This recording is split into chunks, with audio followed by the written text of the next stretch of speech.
नमस्कार, आदाब, सत श्री अकाल, जय भीम, जोहार। मेरा नाम है नवीन कुमार। भारत और पाकिस्तान के बीच तो संघर्ष विराम हो गया, लेकिन भारत के अंदर भी बहुत तरह के संघर्ष चल रहे हैं और उस संघर्ष में सबसे बड़ा संघर्ष है आजाद जुबान का संघर्ष। हम जो बोलते हैं उस पर किसी तरह की पाबंदी नहीं लगाई जाए अगर हम संविधान, लोकतंत्र, मनुष्यता और भाईचारे के संदर्भ में बोल रहे हैं, उसके दायरे में बोल रहे हैं। लेकिन पिछले कुछ समय से लगातार खासकर सोशल मीडिया के चैनलों को जिस तरीके से निशाना बनाया गया, किसी को ब्लॉक किया गया है, किसी को बंद किया गया है, किसी को रेस्ट्रिक्ट किया गया है, उसने गहरी चिंताएं पैदा की हैं। और वो चिंताएं इसलिए हैं क्योंकि भारत पाकिस्तान के ही संदर्भ में अगर आप देख लें तो टेलीविजन चैनलों पर लगातार फेक न्यूज चलाया गया, झूठी खबरें चलाई गई, वैमनस्य बढ़ाने की कोशिश की गई, लेकिन सरकार को उनसे दिक्कत नहीं है। सरकार को दिक्कत होती है सोशल मीडिया के प्लेटफॉर्म से, लेगेसी मीडिया से कोई दिक्कत नहीं होती है। और पिछले दिनों जिस तरीके से 4 पीएम को बंद किया गया, उसने गहरी चिंताएं पैदा की। लेकिन सुप्रीम कोर्ट में दूसरी सुनवाई से पहले ही सरकार ने चैनल को बहाल कर दिया बिना सूचना दिए हुए। जब बंद किया था तो भी सूचना नहीं दी थी, जब शुरू किया तो भी सूचना नहीं दी। लेकिन बहरहाल ये एक अच्छी खबर है कि 4 पीएम वापस लौट आया है और हमारे साथ 4 पीएम के संस्थापक और संपादक संजय शर्मा मौजूद हैं। संजय जी, सबसे पहले तो आपका बहुत-बहुत स्वागत आर्टिकल 19 इंडिया पर। और रस्मी तौर पर आपको बहुत-बहुत बधाई, हालाँकि मैं पहले बधाई दे चुका हूँ, लेकिन एक बार फिर से मैं आपको बधाई देना चाहता हूँ। शुक्रिया नवीन भैया, आपकी आवाज़ और लय में आप गाते हैं ना, मेरा नाम है नवीन कुमार, वो मुझे बड़ा अट्रैक्ट करता है। तो आपकी बधाई भी उतनी स्वीकार और बहुत-बहुत शुक्रिया। आपने इस बंद के दौरान आपने बहुत बढ़िया वीडियो बनाया था, मुझे फ़ोन करके मेरा हौसला बढ़ाया था। मैं उन सभी लोगों का आपके माध्यम से नहीं, शुक्रिया बधाई अदा करना केवल चाहता हूँ। आपको नहीं है, आपकी पूरी टीम को है, आपके साथियों को है, समर्थकों को है और आपके आलोचकों को भी है, क्योंकि हाँ, इस लड़ाई का दायरा बड़ा था। दायरा बड़ा था भैया, नवीन भैया दायरा बड़ा था और बड़ा मार्मिक सीन था जब मैंने सैलरी बाँटी, तो मेरी हुँ। टीम के अधिकांश लोगों ने कहा क्या कि हुआ? मतलब थोड़ा विस्तार से बताइए कि जब पता चला कि अब चैनल बंद हो गया है, हुँ, तो हुँ, न्यूज़ हुँ। रूम का माहौल क्या था? कैसे आपने रिएक्ट किया? आपके वो साथियों ने मैं कैसे रिएक्ट किया? मैं उस समय था नहीं यहाँ पे लखनऊ में, लेकिन सुबह ही सुबह मेरे पास फ़ोन आया और मेरी टीम के लोग रोने लगे, मतलब कि ये सब अचानक कैसे हो गया सर, ये आप परेशान मत हो ना। मैं हँसा, मैं कहा, "नहीं, तुम लोग परेशान मत हो।" मैं दिन भर उनसे फ़ोन में मस्ती की बातें करता रहा कि मुझे लगा कि इनका हौसला बढ़ाना है।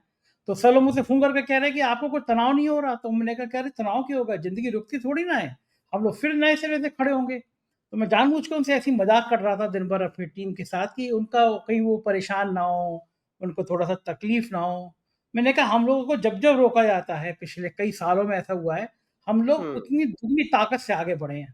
तुम लोग देखो, कोई ऐसा हुआ कि हमें रोका गया हो, हमें परेशान किया गया और उसके बाद हमें फ़ायदा ना हुआ होगा। तो चिंता मत करो, चैनल भी वापस आएगा और हौसला भी बढ़ेगा।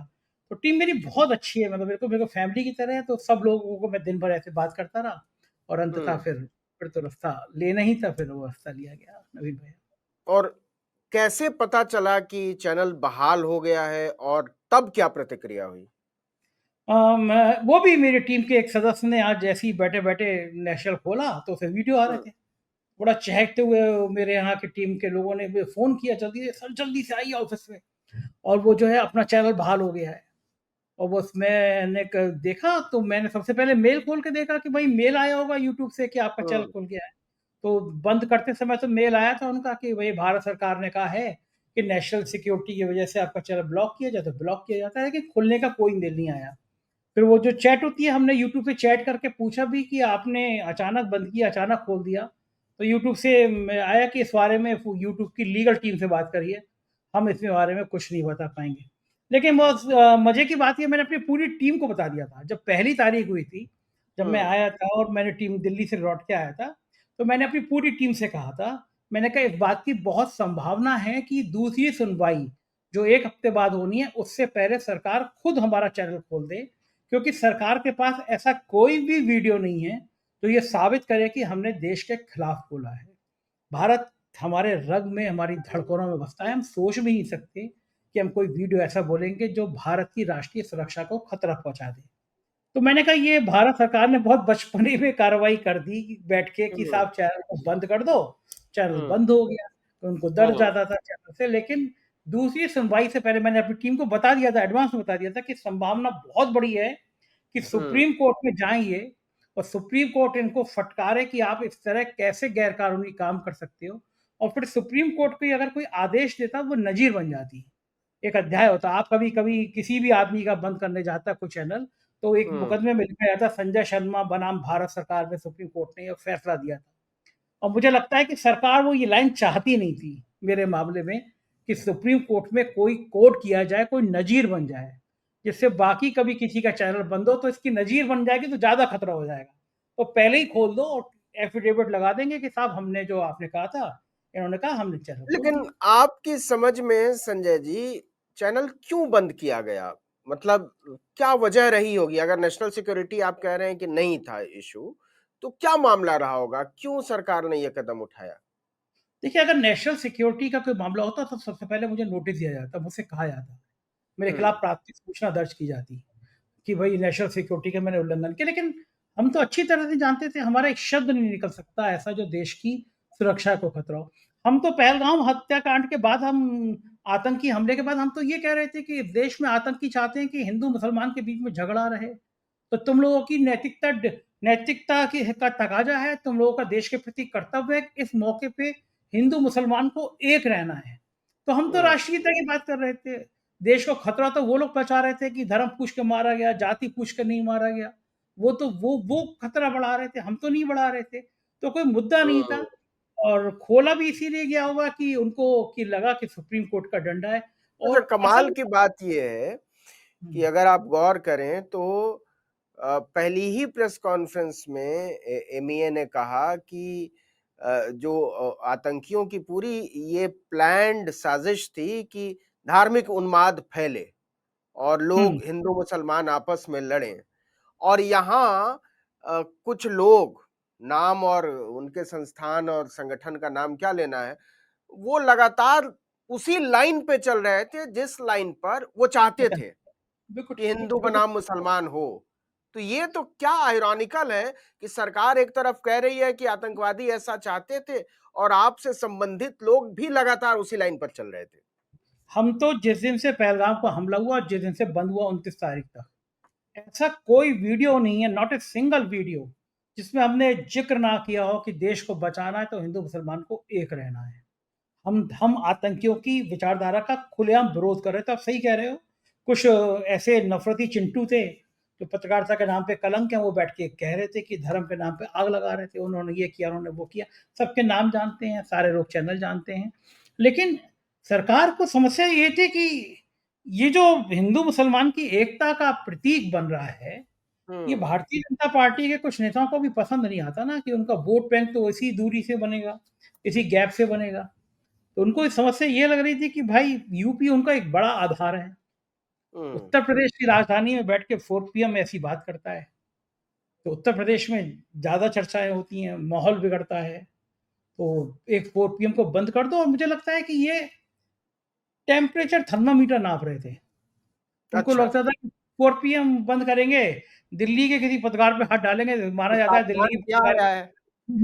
ये मानते थे नवीन भैया कि दिल्ली के पत्रकार ज़्यादा ताकतवर होते हैं, दिल्ली के पत्रकारों पे हाथ डालोगे तो उनकी यूनिटी जल्दी हो जाएगी।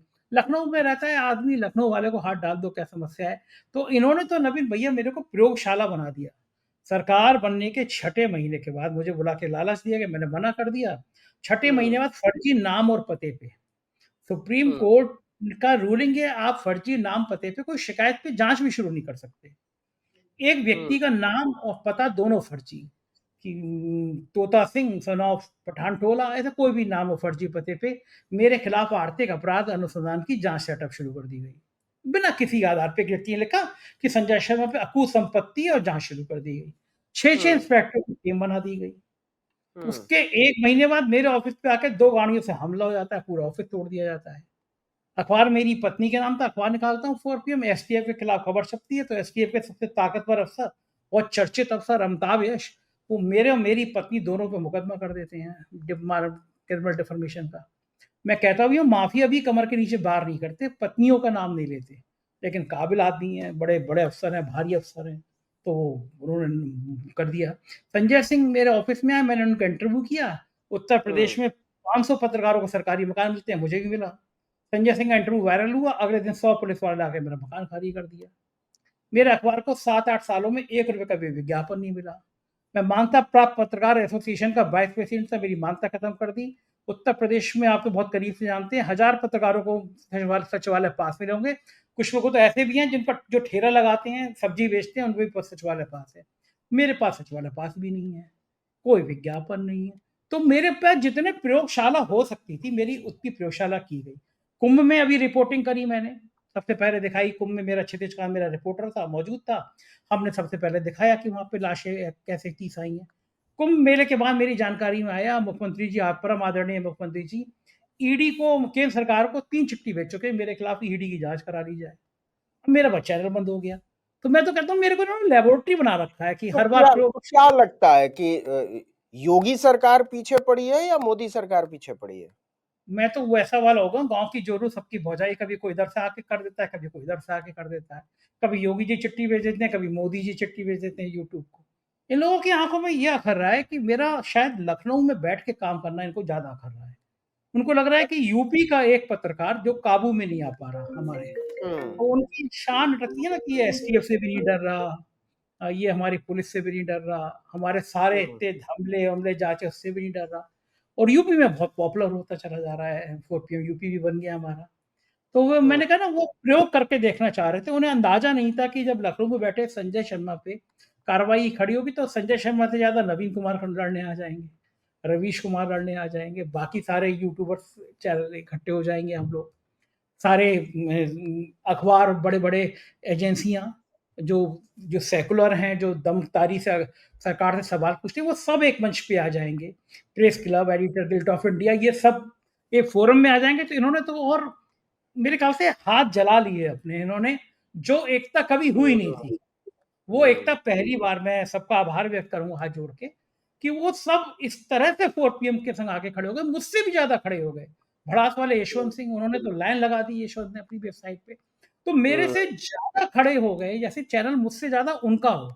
लड़ाई मेरी कम हुई, बाकी लोगों की ज़्यादा बन गई। ये सरकार ने सोचा नहीं था कि भई सब लोग इतने हो जाएँगे। उनको लगता होगा एक-दूसरे से कॉम्पिटिशन, एक-दूसरे के साथ नहीं खड़े अच्छा होंगे। संजय जी 4 पीएम की शुरुआत कैसे हुई थी? हालाँकि बहुत सारे लोगों की मेमोरी में है, लेकिन बहुत सारे लोग जो इस वीडियो को देख रहे होंगे, वो नहीं जानते होंगे। तो ज़रा समझाइए कि कैसे शुरू हुआ 4 पीएम और देखिए, कैसे इसकी तरक्की हुई? मैं 2 लाइन में बताता हूँ कि मेरी पत्रकारिता करियर 91 में बड़े छोटे ज़िले बदायूं से शुरू हुआ। मैं सहारा में था, बदायूँ। उसके बाद बदायूं में ना, सहारा में हुँ, रिपोर्टर था मैं बदायूं में। और 95-96 में एक बड़ा ब्रेक मिला, उस समय विदेश जाना बड़ी बात होती थी। आसियान हुँ, देशों की कवरेज में मैं भारत सरकार की तरफ से कवरेज करने गया मलेशिया। उस समय बड़ी बात होती थी, कोई आदमी विदेश जाए और सरकार की तरफ हुँ, से कवरेज करने जाए। उसके बाद मैंने ईटीवी नया-नया आया था न्यूज़ का हुआ, मैंने ईटीवी जॉइन किया। फिर मैं स्टार न्यूज़ में रहा, जो अब एबीपी होता है स्टार न्यूज़। और 2004 में मैंने नौकरी छोड़ के सोचा कि अपना संस्थान शुरू करूँगा। तो मैंने एक वीकली अखबार वीकेंड टाइम्स चलाया, शुरू किया। हुँ, 2015 में आते-आते लखनऊ में मैंने देखा कोई लखनऊ में इवनिंग अखबार नहीं है बड़ा, तो कोई हुँ, इवनिंग अखबार शुरू किया जाए। तो मैं इवनिंग अखबार पे नाम सोचता था कि शाम समाचार, इवनिंग टाइम्स, क्या-क्या नाम रखूँ। तो लगा कि 4 बजे अखबार जाएगा तो इसका नाम ही 4 पीएम रख देता हूँ। 4 अच्छा। पीएम नाम रखा, और समाजवादी पार्टी की सरकार थी। और उसके कुछ दिनों हुँ, बाद, अखबार के बाद, अखिलेश जी से मेरे बहुत अच्छे रिश्ते, मुझ पे आरोप अभी भी आप किसी से पूछेंगे तो हाँ, मैं ट्रोल आने आर्मी, वाला था उस सवाल पर। हमको खैर पता था हाँ, सब सब आते हैं। तो वो ट्रोल आर्मी तुरंत कहती है कि अखिलेश यादव के दोस्त हैं, अखिलेश यादव को बड़ा सपोर्ट करते हैं। तो मैं हमेशा एक बात कहता हूँ, हर फोरम पे कहता हूँ कि उस ज़माने में तो ट्विटर पे मैं सक्रिय नहीं था, या था भी या नहीं था, लेकिन फेसबुक पे बहुत एक्टिव था।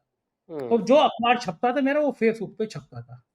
तो हुँ, अखिलेश यादव जी के मैं बहुत रेगुलर जाता था, मेरी बहुत घंटों बैठ के दोस्ती भी होती थी, मुझे गाड़ी पे छोड़ने भी आते थे वो, बढ़िया भी होता था, मेरे घर भी आए थे। उस दौर में अगर समाजवादी पार्टी के खिलाफ सबसे ज़्यादा कोई लिखने वाला पत्रकार था, तो वो मैं था। और मैं हमेशा नवीन भाई उनको देखता था कि यार ये अब बुलाए हैं, अब मुझसे ज़रूर कहेंगे कि तुमने हमारी सरकार के खिलाफ ऐसी खबर छापी।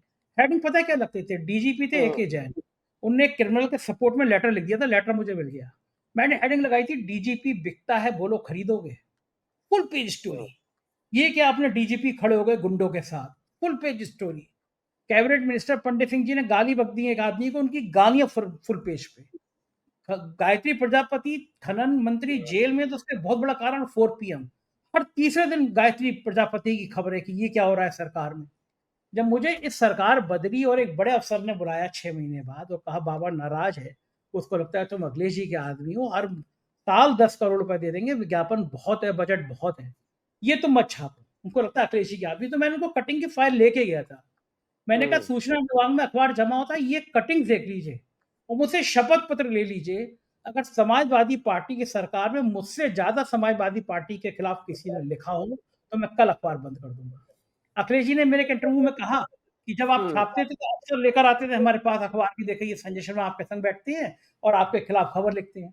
तो बोले मैं, आप ये कार्रवाई कर दीजिए। तो मैंने उस तरह से कहता था पत्रकार पे कार्रवाई मत करो, पत्रकार की खबर को सूचना की तरह मानो। देखो तो क्या हम्म। लिखा है। एक लाइन थी नवीन भाई, वो मुझसे हम्म। खबर को नहीं कहेंगे और मैं उनसे काम को नहीं कहूंगा। इस लाइन का हम्म। दोनों ने पालन किया। अखिलेश जी आज भी मेरे बहुत अच्छे मित्र हैं, कभी उनके खिलाफ भी होती है, पक्ष में भी होती है, लेकिन मेरा कहना यह है कि कुछ पत्रकार ऐसे हैं जो अखिलेश सरकार में अखिलेश जी की दरबारी करते थे और इस सरकार में योगी जी की दरबारी करते हैं। उनका काम ही सत्ता की दरबारी करना है। ना उन्होंने अखिलेश जी की सरकार सपा सरकार में खबर लिखी कि उनके खिलाफ, ना उन्होंने भाजपा सरकार में खबर लिखी। जो सपा सरकार में खबर लिखता था तब भी मुझसे पूछते थे, कहते थे ये बीजेपी का आदमी है, और अब बीजेपी सरकार पे कहते हैं वो सपा का आदमी है। 2014 से पहले कांग्रेस के खिलाफ इतनी तीखी खबरें लिखी थी हम लोगों ने, फेसबुक रंगा हुआ था हमारा। एक दिन तो हमने छाप दिया था भ्रष्टाचारियों के सरदार मनमोहन सिंह जी की फोटो लगा के। तब कोई गाली नहीं देता था, तब मुकदमे नहीं होते थे, तब हमले नहीं होते थे। अब ये सरकार आई है तो अभी भी हम अखिलेश जी से सवाल करेंगे। सवाल तो अब इनसे ही होंगे अभी ना। तो आप पर ये भी सवाल उठे कि आप अडानी के आदमी हैं और 4 PM जो है वो अडानी का चैनल है।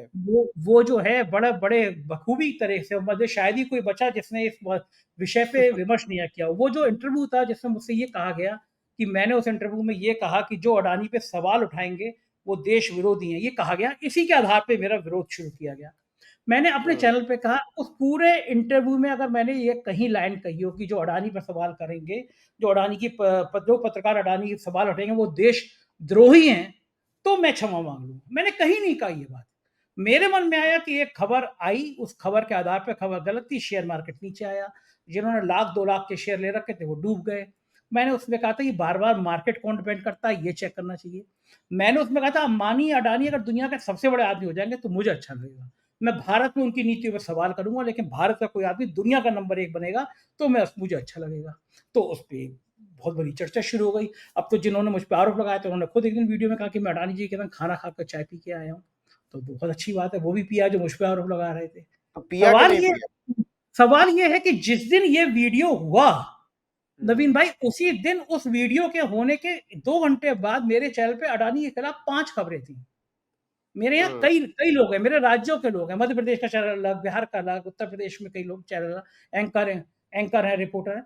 मेरे यहाँ लोकतंत्र का तगाचा यही है कि अगर मैंने उस दिन खबर बोली, उसी दिन अडानी के खिलाफ खबर थी। तो वही जो भाजपा सरकार का अंदाजा कि आप सपा के आदमी हो, कोई ये नहीं देख रहा कि सपा सरकार में भी सबसे ज्यादा खिलाफ खबरें इसकी हैं। और उस चैनलों में था कि अडानी जी से दोस्ती हो गई, अडानी जी ने एक चैनल खरीद लिया। तो अडानी जी ने चैनल इसलिए किया था, खरीदा था कि सरकार से आंखों में आंखें डाल कर सवाल पूछो। क्या संजय शर्मा का या 4PM का तेवर बदल गया, बिगड़ गया? हमने तब भी मोदी जी से उतने सवाल पूछे, अडानी जी के खिलाफ तब भी खबरें गई।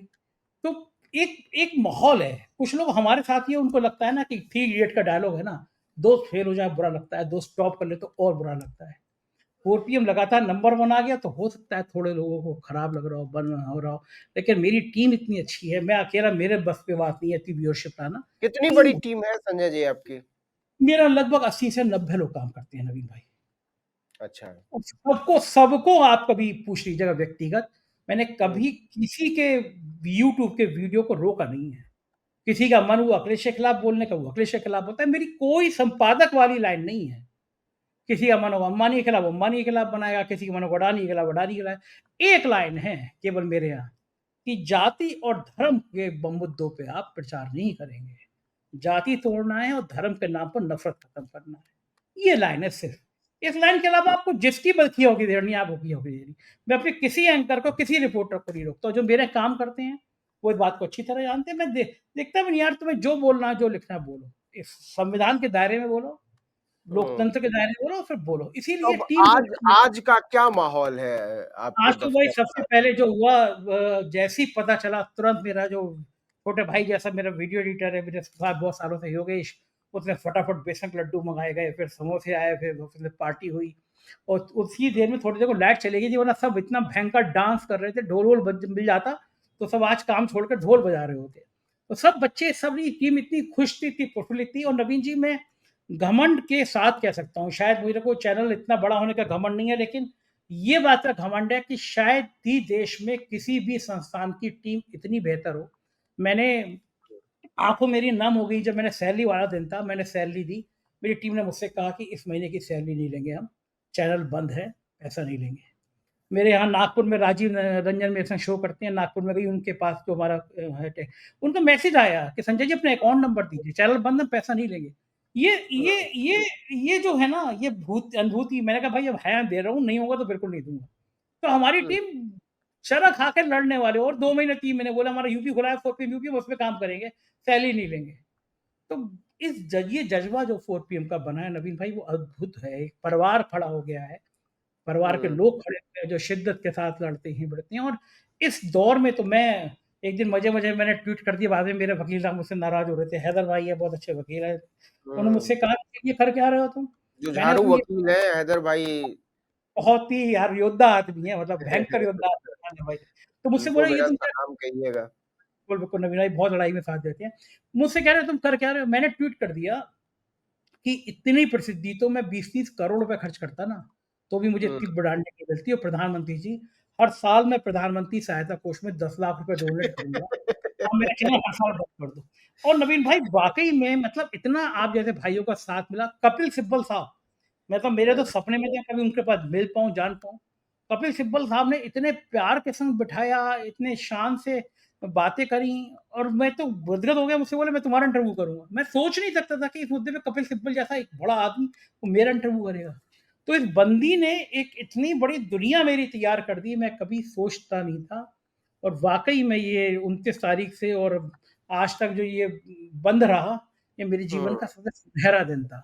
मैंने खूब मस्ती करी, एक बार भी मैंने कहा ये प्रयोग करके देखता हूँ, अपने ऊपर टेंशन तो नहीं होती है। खूब मस्ती करी, खूब एन्जॉय किया। मुझे मेरे दोस्त कहते हैं, बाकी लोग भी कहते हैं, "तुम ट्वीट मत किया करो फ़ोटो ये लोग तुम जलाने के लिए फ़ोटो करते हो। कभी तुम नॉन-वेज खाते हुए, कभी तुम ड्रिंक करते हुए।" तो मैं कहता हूँ, "मैं जो करता हूँ, मैं छुपाना क्या ज़िंदगी में?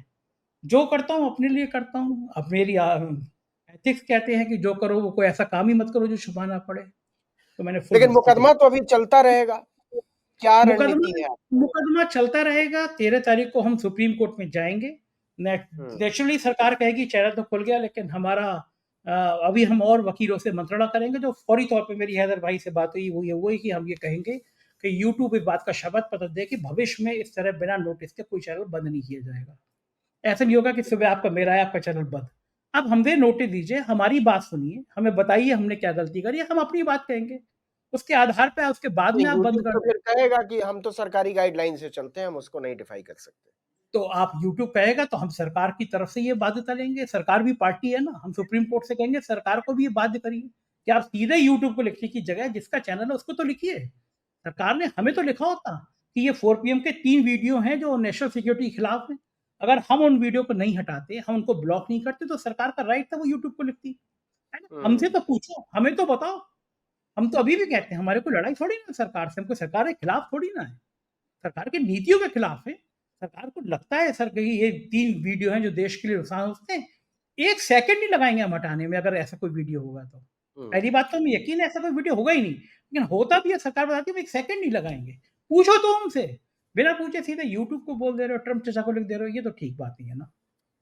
आगे की क्या योजना है 4 पीएम को लेकर? मैंने सुना कि आप बहुत कुछ करने वाले हैं, दुबई वगैरह में दफ्तर खोलने वाले हैं, बम्बई में दफ्तर खोल दिया है। क्या जी, जी, मेरी योजना है?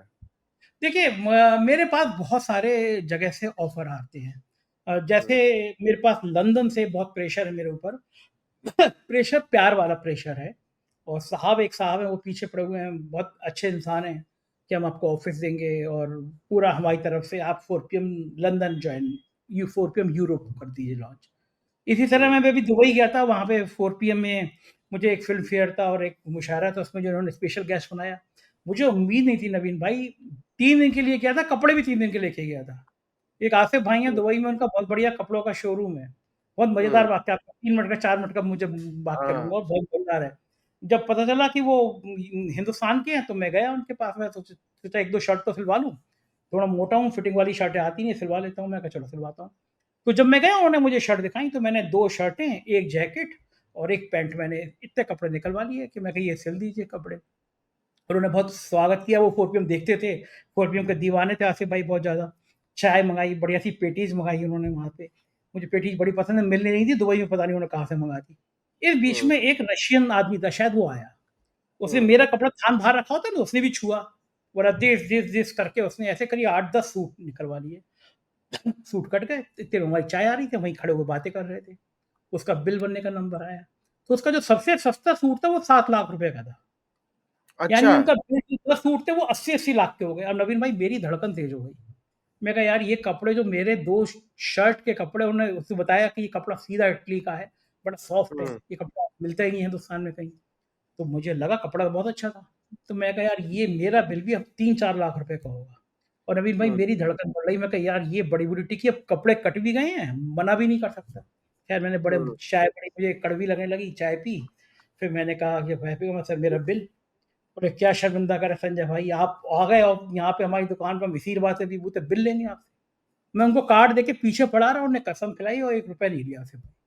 अरे क्या बात है!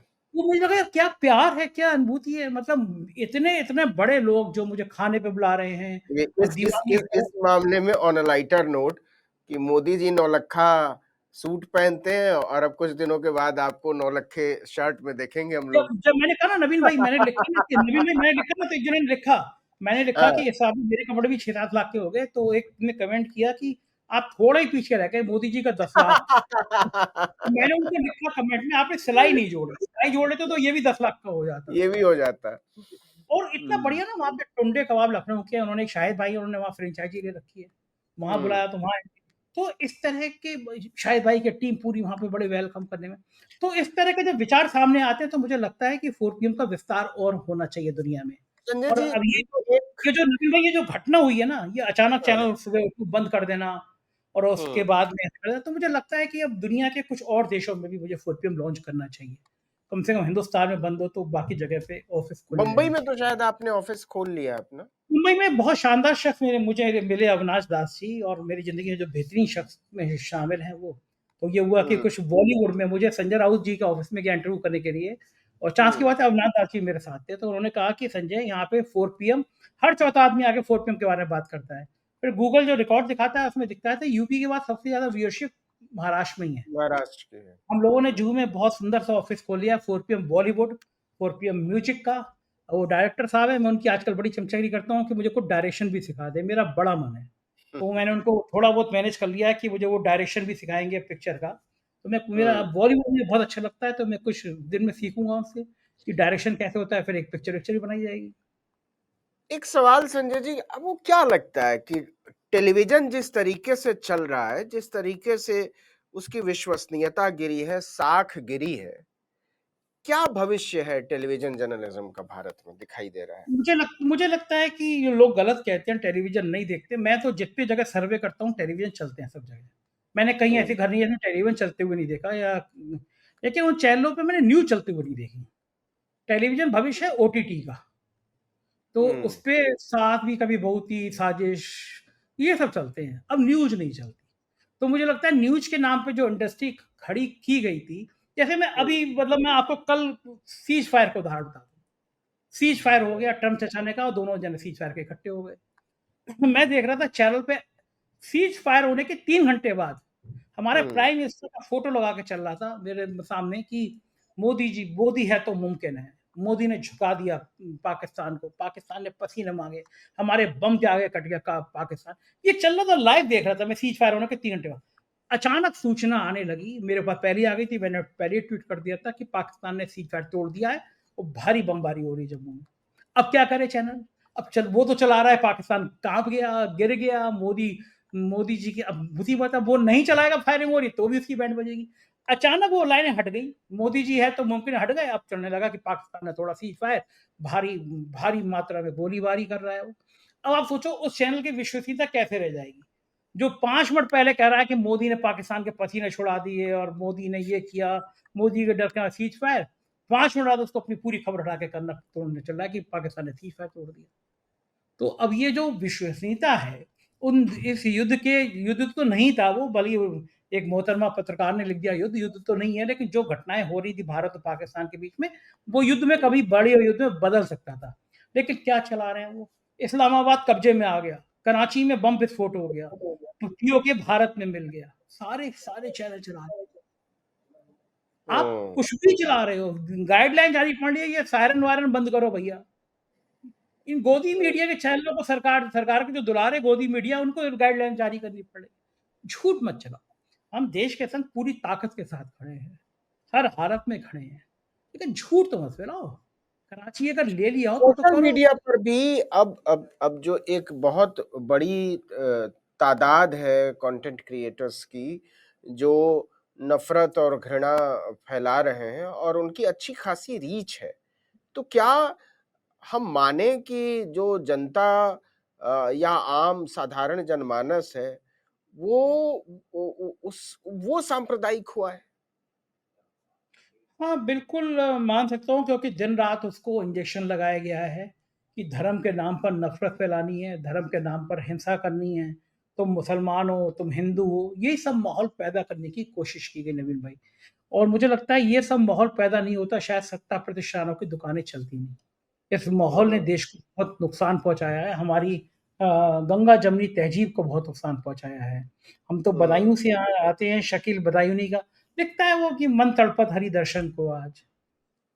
राधिका नाचे रे नाचे रे, क्या-क्या बढ़िया कवायद रही हैं इस देश के, इस मुल्क की, वो सब आग लगाने की कोशिश की जा रही है। लेकिन मुझे लगता है अभी भी ये मुल्क बहुत मजबूत है। ये नफ़रती जो माहौल है, ये चंद लोगों तक सिमट रहा है और कम होता चला जा रहा है। इनकी पोल पट्टी, इनकी सच दिखाई दे रहा है और लोगों के मन में आ रहा है कि यार इस देश में हिंदू मुसलमान बिल्कुल भाई हैं और भाई बन के रहेंगे तभी देश तरक्की करेगा। आपने दुबई का ज़िक्र किया, मैंने तो वो देखा, एक फ्लैट पड़ोस में एक में भारतीय रह रहा है, दूसरे में पाकिस्तानी रह रहा है, तीसरे में बांग्लादेशी रह रहा है। क्या यूनिटी, क्या प्यार? कोई मतलब नहीं है इस लाइन। मैंने यहाँ ना जाने कितनी टैक्सियों से घूमा, उसमें बहुत पाकिस्तानी थे। ज़बरदस्त प्यार, वो कहते हैं नेताओं का काम है, हम तो एक-दूसरे को प्यार करते हैं। ये नेता नफ़रत बोते हैं हमारे बीच में। तो ये जो नेता एक-दूसरे की सांप्रदायिकता की धरातल जो खड़ा करते हैं, अब इससे बाहर निकल के प्यार वाली माहौल आ गया है। मुझे लगता है ये देश के लोग जितना-जितना समझ रहे हैं, जितना उनके अपने ऊपर आ रही है, उतना जल्दी समझेंगे और उतना जल्दी इससे बाहर आएँगे नवीन भाई, बहुत जल्दी बाहर आएँगे।